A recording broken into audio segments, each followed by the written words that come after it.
For 26 straight years, her entire identity had one job: raise these kids. Then, over 18 months, all 4 of them left, one by one, like lights switching off down a long hallway. She found herself standing in a quiet kitchen one ordinary Tuesday morning, coffee going cold in her hands, genuinely unsure of who she was without them. What she found buried in her garage 3 weeks later would answer a question she didn't even know she'd stopped asking 26 years earlier. Let's call her Diane. When her youngest, Casey, left for college that August, Diane did everything right. Or so she thought. She helped pack the car. She didn't cry until he'd actually pulled out of the driveway. She told herself, the way she'd told herself 3 times before with each of his older siblings, that this was simply what raising children well was supposed to look like. You build them strong enough to leave you. What she didn't expect was the silence, not the quiet of an empty house. She'd had moments of that before: errands, school hours, ordinary gaps. This was different. This silence didn't end. It just kept going, day after day, the same silence, sitting in the same chairs at the same dinner table, built for 6.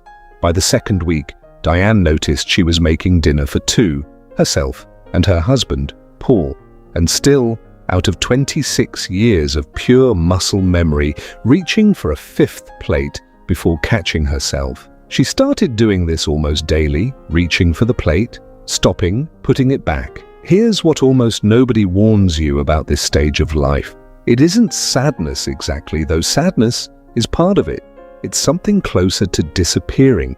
For 26 years, when someone asked Diane who she was, the answer had come instantly, without a single moment of thought. I'm Casey's mum.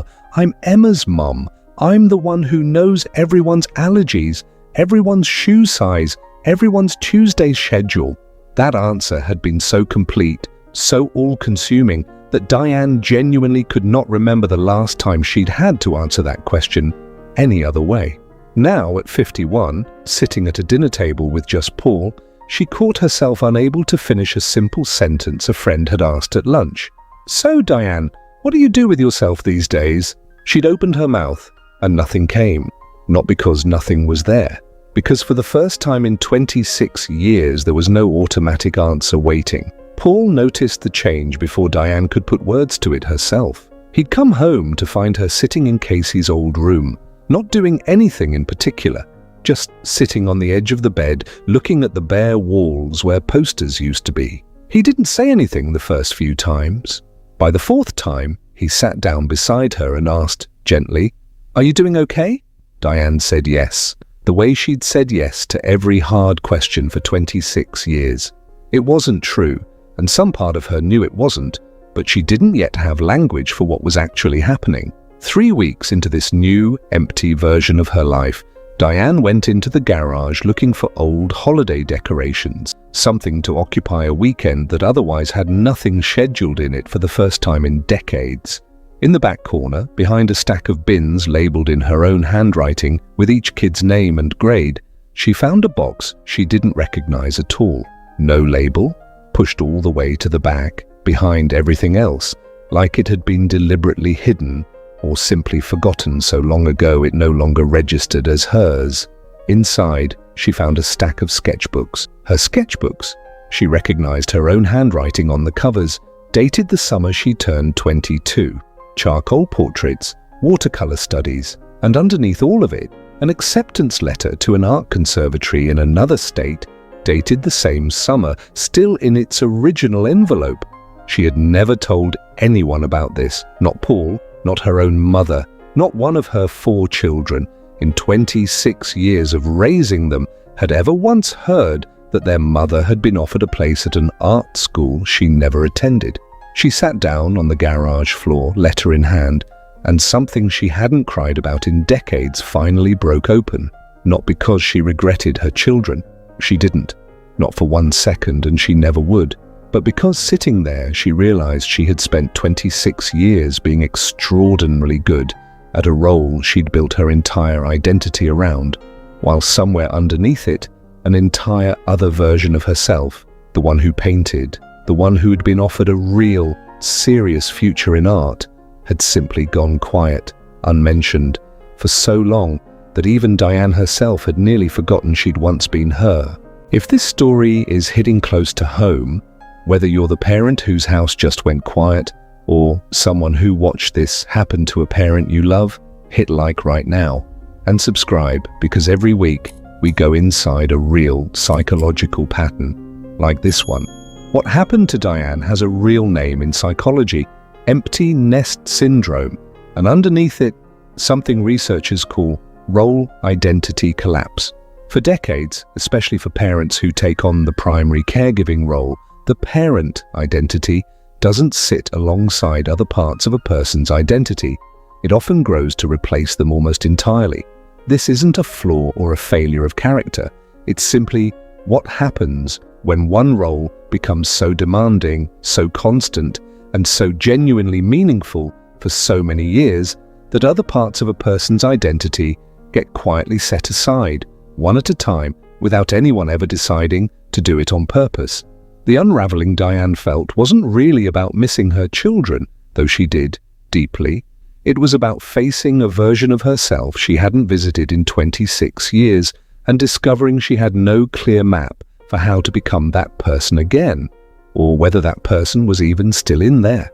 Researchers who study this transition describe something they call post-parental growth, a close cousin to post-traumatic growth, which shows that this disorienting, painful stage can, for many parents, become the unexpected beginning of real reinvention, not a replacement for the meaning found in parenting, something built alongside it, the same way growth exists alongside grief in loss.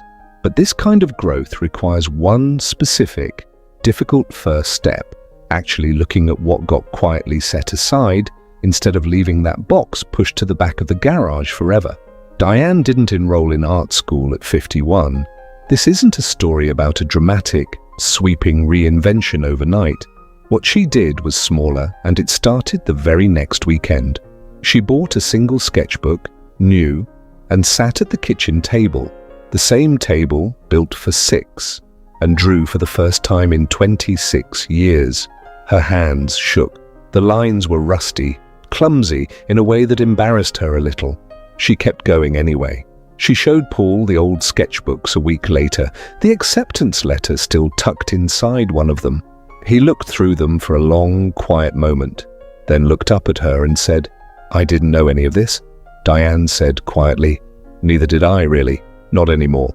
It wasn't an easy conversation. There was some grief in it too, for both of them, for a whole other life that had never been lived, for 26 years where this part of her had simply waited, unspoken, in a box.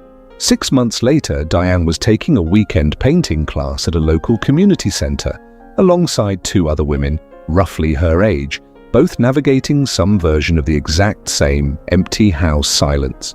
She hasn't stopped being Casey's mum or Emma's mum or any of her children's mother. That part of her identity is permanent, and she wouldn't trade it for anything. But for the first time in decades, when someone asks her what she does with herself these days, she has a second answer now too. If your house has recently gone quiet, if the identity that carried you through decades has suddenly left you standing in a kitchen wondering who's actually still there underneath it, understand this, that disorientation isn't a sign that something is wrong with you. It's a sign that you gave everything to something enormous and real for a very long time.